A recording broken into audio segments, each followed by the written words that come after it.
జై గురుదేవ్.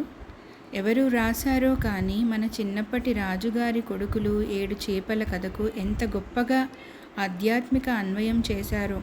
వారి ప్రతిభకు నమో నమః. రాజుగారు అంటే మనిషి. ఆయనకు ఏడుగురు కొడుకులు అంటే మనిషిలోని సప్తధాతువులు. కొడుకులు వేటకు వెళ్ళడము అంటే మనిషి జీవితాన్ని కొనసాగించటం. జీవితమే ఒక వేట, వేటే ఒక జీవితం. రాజకుమారులు వేటాడిన 7 చేపలు అంటే మనిషికి ఉండే అరిషడ్వర్గాలు అనగా 6: కామ, క్రోధ, లోభ, మోహ, మద, మాత్సర్యాలు. వీటన్నిటినీ మనిషి సాధన చేసి ఎండగట్టవచ్చు, అంటే పూర్తిగా నియంత్రించవచ్చు. అందుకే కథలో 6 చేపలను ఎండగట్టినట్టు చెప్పారు. రాజుగారి కొడుకులు ఎండబెట్టిన 7 చేపల్లో ఒక చేప ఎండలేదు. ఏమిటా చేప? అది మనస్సు. దీన్ని జయించడం చాలా కష్టం. ఎంత ప్రయత్నించినా అది ఎండదు. మనస్సు అంటే ఏమిటి? మనస్సు అంటే సంకల్ప వికల్పాలు. ఒకటి తీరుతుంటే మరొకటి మొలుచుకొస్తుంది. మొలిచే కోరికలను తీర్చుకుంటూ పోతుంటే జీవితకాలం చాలదు. కోరికలన్నిటినీ జయించేసి మోక్షానికి పోవాలని ప్రతి ఒక్కరూ ఆరాటపడుతుంటారు. మోక్షానికి వెళ్ళాలనుకోవటం కూడా ఒక కోరికే. ఆ కోరికను ఎండగడితే తప్ప మోక్షం రాదు. ఈ చేప ఎండకుండా అడ్డు తగులుతున్నది ఏది? గడ్డిమేటు. గడ్డిమేటు అంటే ఏమిటి? కుప్పపోసిన అజ్ఞానం. గడ్డిమేటులా పేరుకుపోయిన అజ్ఞానాన్ని తొలగించాలంటే ఎలా? మామూలు గడ్డి కుప్ప అయితే గడ్డి పరకలను పట్టి లాగి పీకి ఒకనాటికి ఖాళీ చేయవచ్చు. కానీ అజ్ఞానం అలాంటిది కాదు.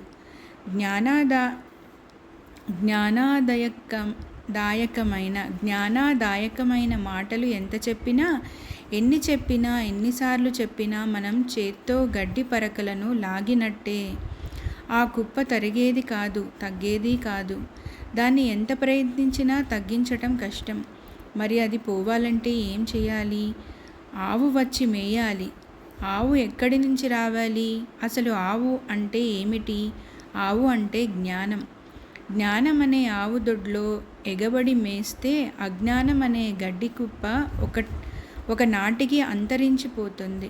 లేదు, జ్ఞానాన్ని అగ్నికణంగా మార్చి గడ్డిమేటు మీద వేస్తే కాలి బూడిదవుతుంది. అందుకే భగవద్గీతలో మన కర్మలు, వాటి ఫలితాలు జ్ఞానాగ్నిలో దగ్ధమైపోవాలని చెబుతాడు కృష్ణుడు. జ్ఞానాగ్ని దగ్ధ కర్మాణం. జ్ఞానాన్ని అగ్నిగా మలుచుకోగలిగిన వాడు సిద్ధపురుషుడు, యోగపురుషుడు మాత్రమే.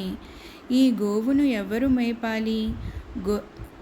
గొల్లవాడు మేపాలి. గొల్లవాడు అంటే ఎవరు? సమర్థ సద్గురుడు, జగద్గురుడు. జ్ఞానరూపమైన భగవద్గీతను లోకానికి ప్రసాదించిన కృష్ణుడు గొల్లవాడే కదా. అర్జునుడు అనే దూడను అడ్డుపెట్టుకుని వేదం అనే ఆవు పాలు పిండి జ్ఞానరూపంగా మనందరికీ ధారపోశాడు. ఇంత గొప్ప పని చేయవలసిన ఈ గొల్లవాడు ఆ పని చెయ్యలేదు. ఏమిరా నాయనా, ఆవును ఎందుకు మేపలేదు అని అడిగితే అమ్మ అన్నం పెట్టలేదు అన్నాడు. ఇంతకీ ఆ గొల్లవాడికి అన్నం పెట్టాల్సిన అమ్మ ఎవరు? అమ్మలగన్న అమ్మ, ముగ్గురమ్మల మూలపుటమ్మ, చాలా పెద్దమ్మ. ఆమెనే లోకం జగన్మాత అని కీర్తిస్తుంది. ఈ జగన్మాత అన్నం పెట్టకపోవటం వల్ల గొల్లవాడి ఆకలి తీరలేదు. ఓ జగన్మాత, ఈ గొల్లవాడికి ఎందుకు అన్నం పెట్టలేదమ్మా అంటే ఆవిడ పిల్లవాడు ఏడ్చాడు అంది. ఇంతకీ ఆ పిల్లవాడు ఎవరు? ఆర్తితో దైవానుగ్రహం కోసం అలమటించేవాడు. ఈ పిల్లవాడు ఎందుకు ఏడుస్తున్నాడు? వాడికి చీమ కుట్టింది. ఎక్కడిది చీమ? దానికి ఇంకో పేరే సంసారం. సంసారం అనే చీమ కుట్టినందుకు ఆ పిల్లవాడు ఏడుస్తున్నాడు. ఆవులను మేపడానికి వచ్చే గొల్లవాడి కన్నా ఆర్తితో దైవానుగ్రహం కోసం ఏడ్చే పిల్లవాడే ముఖ్యం కనుక ఆ పిల్లవాడినే చూసుకుంది. మరి గొల్లవాడు అమ్మ అన్నం పెట్టకపోవటం వలన తన విధిని నిలిపివేశాడా? లేదు. అమ్మ ద్వారా తన పనిలో భాగమైన శిష్ట రక్షణను చేసుకున్నాడు. చీమ కుట్టినందుకు కథలో పిల్లవాడు ఏడ్చినట్టే సంసార బాధలు, ప్రపంచ బాధలు భరించలేక మనం కూడా ఏడుస్తున్నాం. మనల్ని ఈ బాధలే చీమలై కుడుతున్నాయి. చీమలు పుట్టలోనే ఉంటాయి. ఏమిటి ఈ పుట్ట? మనిషికి ఉండే సంసారం ఒక పుట్ట.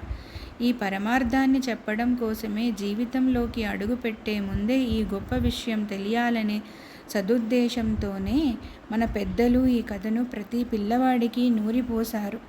ఓం నమో భగవతే వాసుదేవాయ. సర్వం శ్రీకృష్ణార్పణమస్తు. జై శ్రీరామ్.